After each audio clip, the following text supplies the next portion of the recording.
morning. The sun is doing its job, and Alex is doing his best impression of a couch ornament. I watch him perform the sacred ritual of opening a blank document, scaring himself, then scrolling memes for 47 minutes. It's like watching someone check their phone during a fire alarm. Fascinating, concerning, and oddly adorable. Notifications whisper to Alex like tiny sirens. He thinks, I'll just check one thing, which is the brain's version of saying, I'll only eat one donut. Spoiler, one donut turns into a brunch. I explain that interruptions are energetic taxes on attention, and that Alex has been paying compound interest in memes. Alex makes a to-do list that looks more like a scroll for a medieval quest, epic, long, and mostly theoretical. I gently tell him, lists are not swords you must slay. They're maps you use for the first 60 seconds of action. He nods like a puppy who just learned the trick sit, and I feel proud. I point out that dread is just a loud neighbor. It knocks and takes up all the hallway. Tasks have an activation energy, the tiny cost to get started, and Alex has accidentally sponsored a blockade. So we strategize like tiny, emotionally intelligent saboteurs and plan a gentle entrance. Here's the trick I teach Alex. Micro-commitments. You don't start the marathon, you tie your shoes. He ties his shoes with dramatic flair, like a magician revealing a rabbit. I tell him the 2-minute rule. Work for 2 minutes and the rest usually follows, unless Alex decides to interpret 2 minutes as 2 Instagram skulls, which he won't, because I said so. He sets the timer for 2 minutes, hits go, and miracles happen. Not biblical miracles, more like the microwave popcorn variety. The task becomes slightly less terrifying, and Alex discovers momentum is basically a sugar high for productivity. I clap silently and pat his back, metaphorically, because we respect personal space.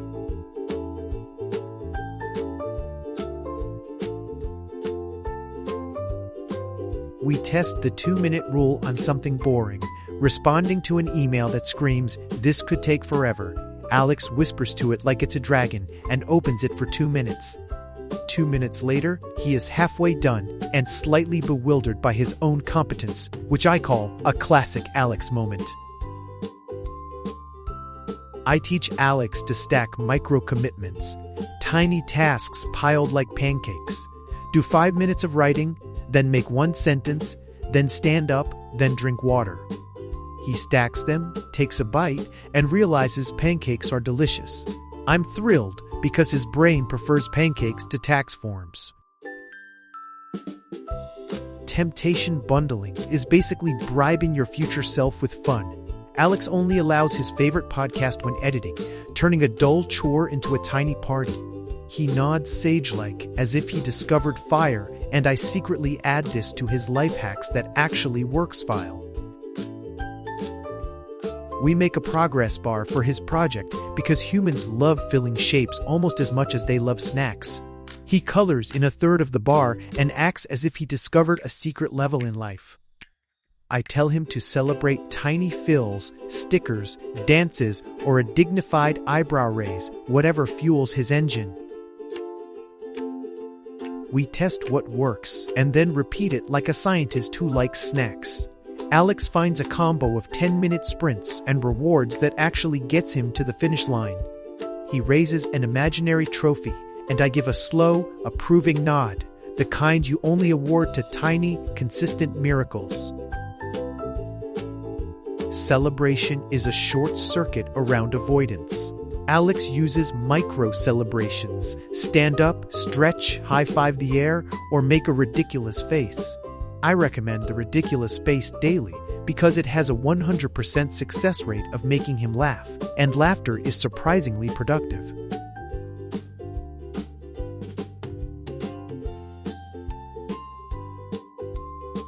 I tell Alex to think of tasks as practice, not performance.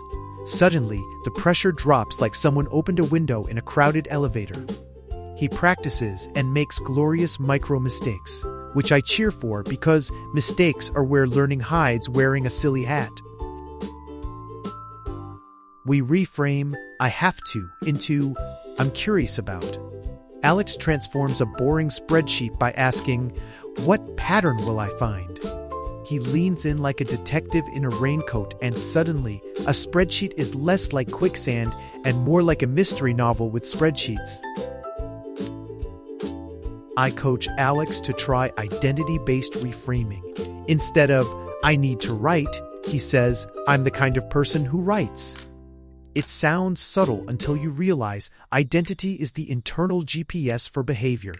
Alex practices saying it like a mantra, and it sounds suspiciously heroic. Failure is not a stop sign, it's directional feedback. I tell Alex to rename failed attempt to data point, which makes him sound like a scientist, and trust me, he likes sounding scientific. He nods and logs the datas like a pro, then buys himself a tiny celebratory cookie for bravery. We do mental contrasting. Imagine success vividly, then identify obstacles that might block the way.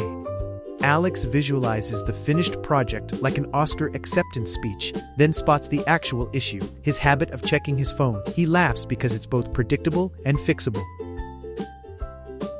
We change how rewards feel by shifting context.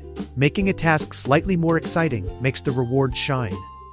Alex switches his reward from Netflix at 2 a.m. to a fresh smoothie at noon, and shockingly, his future self shows up for the smoothie. I approve this trade. Smoothies are underrated motivators.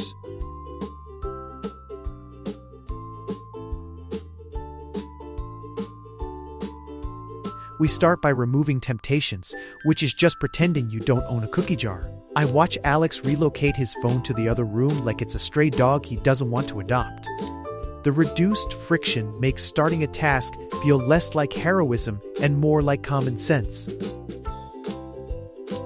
We redesign the cue, routine, reward loop.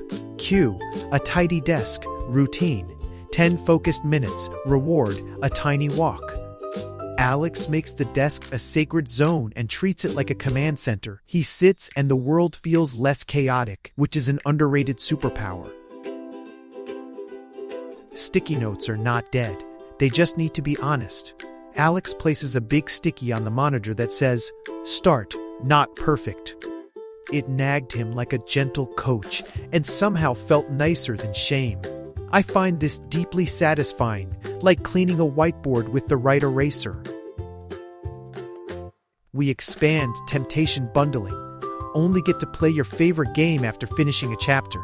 Alex bargains with himself like a tiny economist and comes out with surprising productivity. I secretly suspect he just enjoys bargaining with himself, but hey, if it works, it's scientific. We make the right choices, the easy choices. Water near the desk, healthy snacks visible, and a comfy chair for short bursts, not naps. Alex rearranges his space like a tiny interior designer who has read one chapter of a self-help book. The result? Fewer decisions, more doing. We reduce start friction by preparing everything the night before. Laptop open, documents ready, playlist queued. Alex becomes annoyingly efficient in a warm, adorable way, like an over-caffeinated planner. I admire the ritual. It's like laying a runway for takeoff.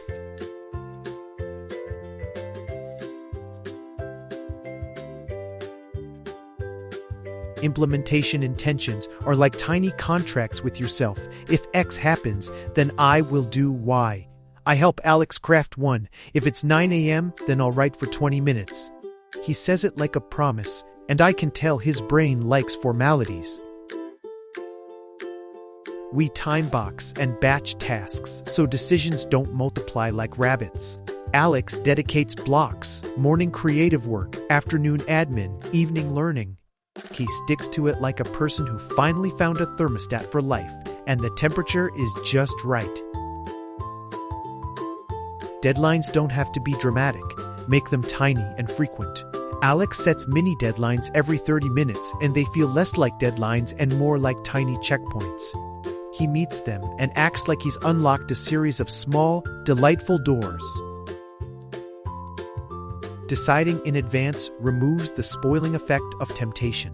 We pre-choose snacks, music, and breaks, so Alex's future self doesn't bargain away progress. He labels them with affection, as if he's curating a little airline menu for his own brain. Accountability works when it's supportive, not shaming. Alex invites a friend for weekly check-ins, and they trade wins like baseball cards. I coach him on keeping it kind. Accountability should be a cheer squad, not a courtroom. We choose the easiest meaningful task to start with, because starting equals momentum, and momentum equals fewer excuses. Alex picks something small, completes it, and the rest of the tasks look less like cliffs and more like gentle hills. He strolls on with a little more swagger.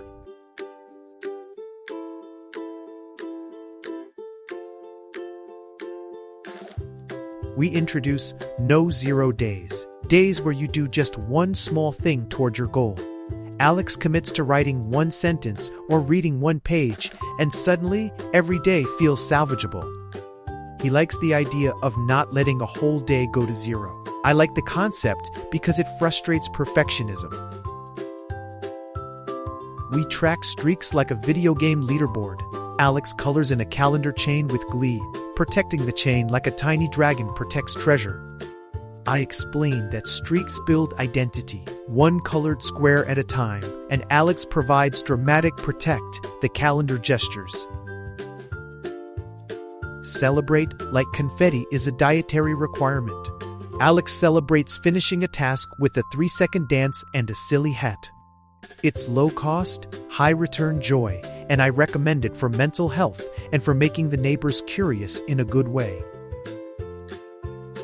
Checklists are victory maps when used kindly. Alex reframes his to-do list as a done list and adds completed items retroactively as trophies. He reads them like bedtime stories of his accomplishments and falls asleep less worried, which I call a win for everyone. Small rewards send signals to your brain, this was worth it. Alex chooses meaningful tiny rewards like a special tea or 5 minutes of sketching. The brain files it as good trade, and the behavior gets a little more likely next time, which is how habits quietly build empires. Rituals reinforce identity. A morning routine, a writing hat, a pre-work stretch. Alex picks a tiny ritual, a 5-second stretch and a deep breath, before he begins. He performs it like a ceremony, and I applaud because rituals make intentions feel real.